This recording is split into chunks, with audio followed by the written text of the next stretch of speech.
नमस्कार मित्रों, मैं अभिषेक सिंह आपके सामने तथागत सिविल सर्विसेज क्लास में फिर से उपस्थित हूं। आज हम लोग यहां पर वित्त आयोग, फाइनेंस कमीशन से संबंधित जो विषय हैं, खासतौर से संवैधानिक विषय, उन सभी के विषय में पढ़ेंगे। किस तरह से संवैधानिक प्रक्रिया के आधार पर वित्त आयोग का निर्माण किया जाता है, उसका कार्यकाल क्या होता है, उसके सदस्य कौन बन सकते हैं, कितने सदस्य होते हैं, या उसके जो कर्तव्य हैं वो कौन कौन से हैं जो संविधान ने उसके लिए निर्धारित किए हैं। उन सभी के संबंधित जो विषय हैं, जो संविधान के विभिन्न अनुच्छेदों में वर्णित किए गए हैं, वो सारे के सारे हम लोग यहाँ पर पढ़ें। तो आइए इसको शुरू करते हैं कि कौन कौन से स्वरूप इसके अंतर्गत दिए गए हैं। पहली बात तो वित्त आयोग जो है, फाइनेंस कमीशन जो है, वो भाग 12 में स्थापित किया गया है, ध्यान रखिएगा। और इसके लिए अनुच्छेद 280 है और कुछ बहुत छोटा सा प्रावधान अनुच्छेद 281 में दिया गया है। तो लेकिन मुख्य रूप से इसका जो प्रमुख अनुच्छेद है वो अनुच्छेद 280 है और इसको लेकर भाग जो है वो 12 है। 12वां भाग खासतौर से आर्थिक या वित्तीय मामलों से संबंधित विषय है। और इसके लिए भारत में एक कानून भी है, ध्यान रखिएगा। वित्त आयोग अधिनियम 1951 में स्थापित किया गया था, ये ध्यान रखिएगा। वित्त आयोग अधिनियम 1951 का। तो अनुच्छेदों के आधार पर बात करें तो अनुच्छेद 280 है, भाग 12 है, और अधिनियम 1951 का है, जो वित्त आयोग की सारी कार्यशैली का निर्माण करता है। अगर हम इसकी स्थापना की बात करें तो भारत में राष्ट्रपति के द्वारा इसका गठन किया जाता है। तो ध्यान रखिएगा, भारत में भारतीय वित्त आयोग का जो खासतौर से केंद्र स्तर पर जो वित्त आयोग गठित होता है, उसका गठन भारत के राष्ट्रपति के द्वारा किया जाता है। और किसी भी वित्त आयोग का जो कार्यकाल होगा वो 5 वर्ष का होता है।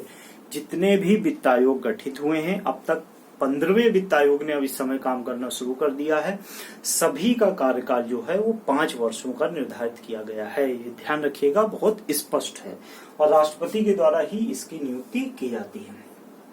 अगर हम वित्त आयोग में सदस्यों की बात करें तो कितने सदस्य होते हैं, तो ये ध्यान रखिएगा, एक अध्यक्ष होता है और 4 अन्य सदस्य होते हैं, जिन सभी की नियुक्ति भारत के राष्ट्रपति के द्वारा की जाती है। एक अध्यक्ष होता है और 4 अन्य सदस्य होते हैं, और नियुक्ति किसके द्वारा? भारत के राष्ट्रपति के द्वारा की जाती है।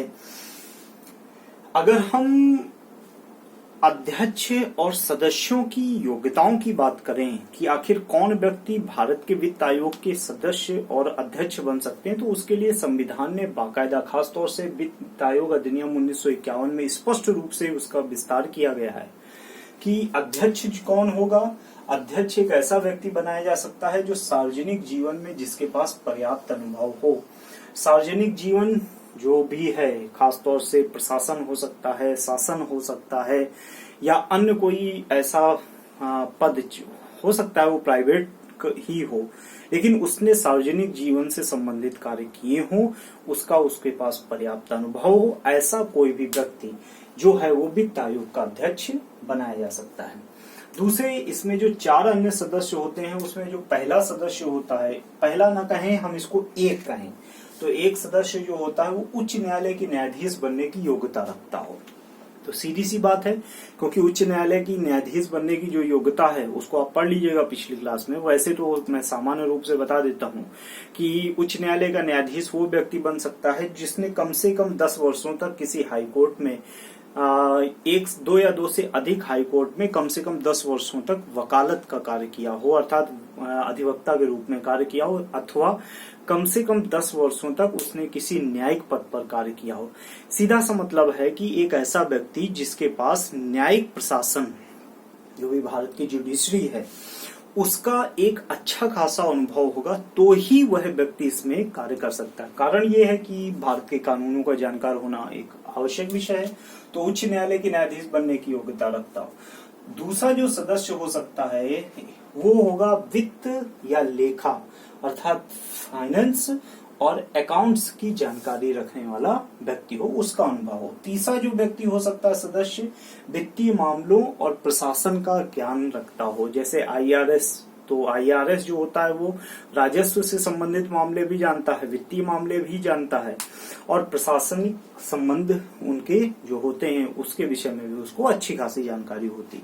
तो हो सकता है ऐसा कोई व्यक्ति जिसे वित्तीय मामले और प्रशासन का अनुभव हो।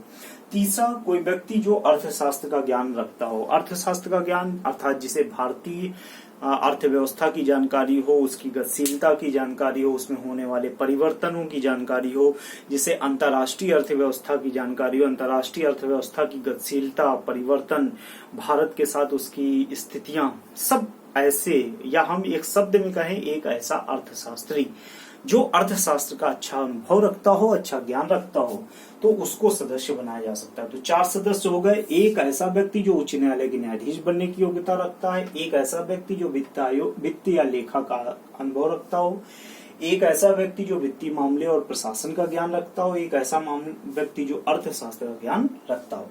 तो ये 4 ऐसे सदस्य जो होते हैं वो वित्त आयोग में शामिल किए जाते हैं। ऐसा नहीं कि यही 5 लोग होते हैं। हाँ, इनवाइट के रूप में बहुत सारे लोगों को इनवाइट किया जा सकता है। अगर वित्त आयोग को लगता है, ये 5 तो प्रमुख होंगे ही होंगे, वित्त आयोग को लगता है नहीं किसी अन्य व्यक्ति को बुलाया जाए, वो अच्छा जानकार है, वो अच्छी सलाह दे सकता है, तो ऐसे व्यक्तियों को यह इनवाइट कर सकते हैं। ये अधिकार इनके पास है। राज्य के विभिन्न प्रशासनिक अधिकारी, राज्य के विभिन्न सामान्य अधिकारी, इसके अतिरिक्त प्राइवेट एजेंसी से संबंधित कोई व्यक्ति, इसके अतिरिक्त शासन प्रशासन में अन्य अनुभव रखने वाले कोई व्यक्ति, उन किसी भी व्यक्ति को जो अनुभव रखते हैं अपने क्षेत्रों का, उनको जिनकी इनको आवश्यकता है वो इनवाइट किए जा सकते हैं। अगर हम इस आधार पर देखें भारत में वित्त आयोग की स्थितियां, तो भारत में पहले जो वित्त आयोग के अध्यक्ष थे 1951 में जो वित्त आयोग गठित किया गया था, उसके अध्यक्ष थे केसी नियोगी। ध्यान रखिएगा, पहले वित्त आयोग के जो अध्यक्ष थे भारत में वो थे केसी नियोगी। 1951 में इस वित्त आयोग का गठन किया गया था।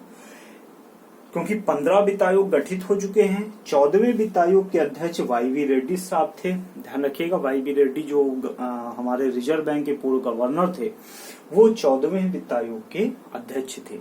और 14वें वित्त आयोग का जो कार्यकाल है वो है 2015 से लेकर 2020 तक। ये कार्यकाल था, 31 मार्च 2020 तक इसका कार्यकाल था। लेकिन लॉकडाउन की स्थितियां तो नहीं, लॉकडाउन से पहले ही ये स्थिति हो गई थी कि 15वें वित्त आयोग ने, क्योंकि 1 वर्ष का समय मांगा था, परिस्थितियों के आधार पर दुनिया भर की स्थितियां बदल रही थी, इस वजह से, और उसको 1 वर्ष का समय अतिरिक्त दे दिया गया उसकी सिफारिशें समझने के लिए, उसकी सिफारिशें गठित करने के लिए, या उसकी जो, हालांकि उसने अपनी रिपोर्ट सौंप दी है 15वें ने, लेकिन उसकी सिफारिशों को और समझने के लिए भारत सरकार ने पिछले अर्थात 14वें वित्त आयोग को 1 साल बढ़ा दिया। अब 14वां वित्त आयोग जो है वो 2015 से शुरू होकर 2021 तक चला गया है, अर्थात 1 वर्ष का अतिरिक्त समय इसके पास है। 5 वर्ष का इसका कार्यकाल जो 31 मार्च 2020 को समाप्त होना था, वो अब बढ़कर 31 मार्च 2021 तक हो गया है। ये भी ध्यान रखिएगा। और जो 15वां वित्त आयोग है उसके अध्यक्ष हैं एन.के. सिंह। ये एक प्रशासनिक अधिकारी हुआ करते थे, उसके बाद राज्यसभा में ये सदस्य भी रहे हैं। एन.के. सिंह भारत में एक प्रसिद्ध अर्थशास्त्री भी रहे हैं और इन्होंने कई सारे रिसर्च भी किए हैं। ये प्रोफेसर एन.के. सिंह भी कहलाते हैं, इसलिए अर्थशास्त्र का अच्छा खासा, सार्वजनिक जीवन का भी और अर्थशास्त्र का अच्छा ज्ञान रखते हैं।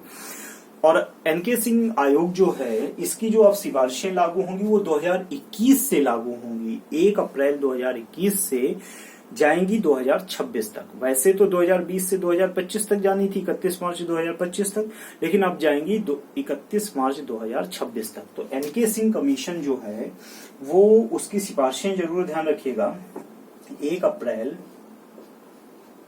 2021 से 31 मार्च 2026 तक, क्योंकि 1 वर्ष का जो पिछला आयोग है उसका समय 1 वर्ष बढ़ा दिया गया उसकी सिफारिशों का।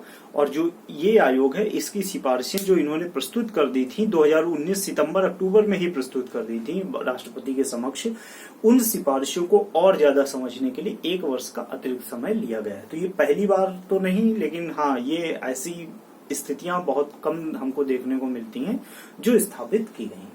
अब वित्त आयोग की कार्यशैली देख लें तो 3 सबसे प्रमुख कार्य हैं। एक है संघ राज्यों के बीच करों के वितरण का आवंटन करना। जितना भी कर, चाहे वो इनडायरेक्ट हो चाहे डायरेक्ट टैक्स हो, इनके आधार पर एकत्रित किए जाते हैं भारत सरकार के द्वारा।